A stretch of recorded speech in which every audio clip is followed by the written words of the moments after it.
मास कथा अध्याय प्रथम।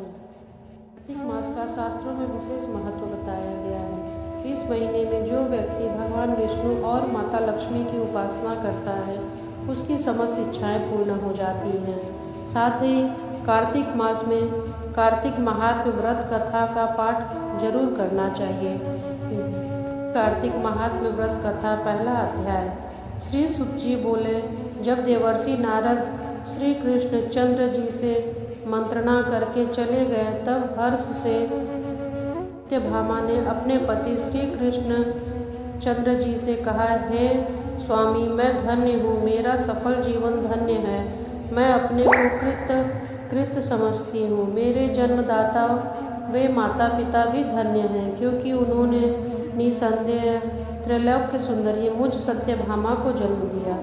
यह सुंदरता का ही प्रभाव है कि आपकी 16,000 स्त्रियों में रहते हुए भी मैं आपको विशेष प्रिय हूँ। केवल इसी के लिए मैंने कल्प वृक्ष के साथ आदि पुरुष आपको विधि पूर्वक संकल्प कर नारद के लिए उस समस्त समर्पित कर दिया था।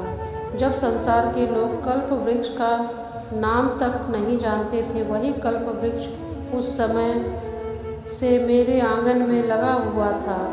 मधुसूदन, तीनों लोकों के स्वामी भगवान श्री लक्ष्मीपति की मैं अतिशय प्रियतमा हूँ, इसलिए मैं आपसे कुछ पूछने की इच्छा करती हूँ। यदि आप चाहते हैं तो मेरे प्रश्न का उत्तर विस्तार पूर्वक कहिए, जिसे सुनकर मैं अपना कल्याण करूँ, जिससे कल्प पर्यंत भी मेरा एवं आपका वियोग कदापि ना हो।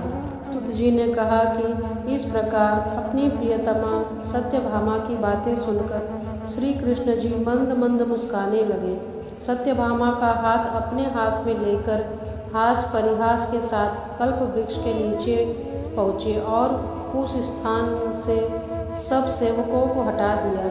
सत्यभामा की ओर देखकर हंसे। साथ ही साथ सत्यभामा भगवान के इस अनुराग को देखकर संतुष्ट और पुलकित हो गई और श्री कृष्ण जी भी सत्यभामा को देखकर प्रसन्न हो गए। श्री भगवान ने कहा कि हे देवी, वास्तव में इन 16,000 स्त्रियों में से रहते हुए भी तुम मुझे प्राण के तुल्य प्यारी हो। तुम्हारे लिए देवताओं के साथ इंद्र से भी लड़ गया था। प्रियतमा, जो तुम पूछना चाहती हो तो वह बड़ी ही अद्भुत बात है। तुम्हें मैं जो किसी को न हो देने वाली बहुमूल्य वस्तु को भी दे देता हूँ, न कहने वाला काम भी करता हूँ, छिपाने वाली बात भी कह देता हूँ, तो फिर मुझसे पूछने की आवश्यकता ही क्यों थी?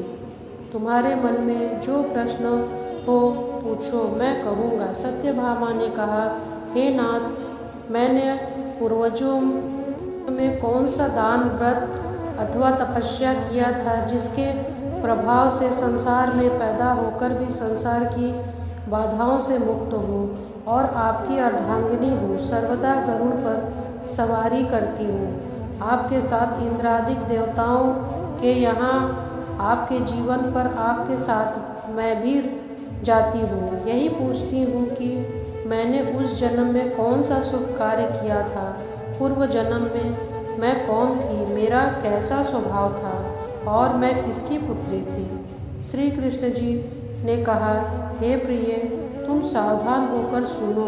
मैं तुम्हारे पूर्व जन्म की कथा कहता हूँ। उस जन्म में तुमने जिस पवित्र व्रत को किया था वह मैं तुम्हें बताता हूँ। जबकि सतयुग का अंत हो रहा था और उस समय मायापुरी में एक अति गोत्र वाला देव शर्मा नामक ब्राह्मण निवास करता था। वह समस्त वेदों तथा वेदांगों में पारंगत, अतिथि पूजक, अग्निहोत्री तथा सूर्य नारायण का व्रत करता था। सर्वदा सूर्य की उपासना करने के कारण वह दूसरे सूर्य की भांति दैदीप्यमान था। उसको वृद्धावस्था में गुणवती नाम की एक कन्या उत्पन्न हुई। देव शर्मा को उस पुत्री के अतिरिक्त कोई और संतान नहीं हुई। उसने अपने पुत्री का विवाह अपने एक शिष्य चंद्र के साथ कर दिया। पुत्र विहीन देव शर्मा अपने शिष्य चंद्र को अपने पुत्र के समान मानते थे और जितेंद्रिय चंद्र भी देव शर्मा को अपने पिता के सदृश समझते थे। एक दिन चंद्र और देव शर्मा दोनों कुश और शमिधा लाने के लिए वन में गए और इधर उधर घूमते घूमते हिमालय के एक समीप पहुंच गए। तब उन्होंने एक विकराल राक्षस को अपनी ओर आते हुए देखा। उसे देखकर ये दोनों भय से व्याकुल हो गए, शरीर के अंग शिथिल हो गए और वे भागने में असमर्थ हो गए। यम स्वरूप उस राक्षस ने उन दोनों को मार डाला। हमारे गणों ने उस क्षेत्र के प्रभाव और उन दोनों के धार्मिक स्वभाव के कारण उन दोनों को वैकुंठ धाम में पहुंचाया। जीवन भर उन दोनों ने जो सूर्य की आराधना किया था उसी से मैं उन पर बहुत प्रसन्न था। हे प्रिय, शैव सूर्योपासक, गणेश के पूजक, वैष्णव तथा शक्ति के पूजक, जैसे वर्षा का पानी समुद्र में गिरता है उसी भांति ये सब अंत में मेरे ही समीप आते हैं।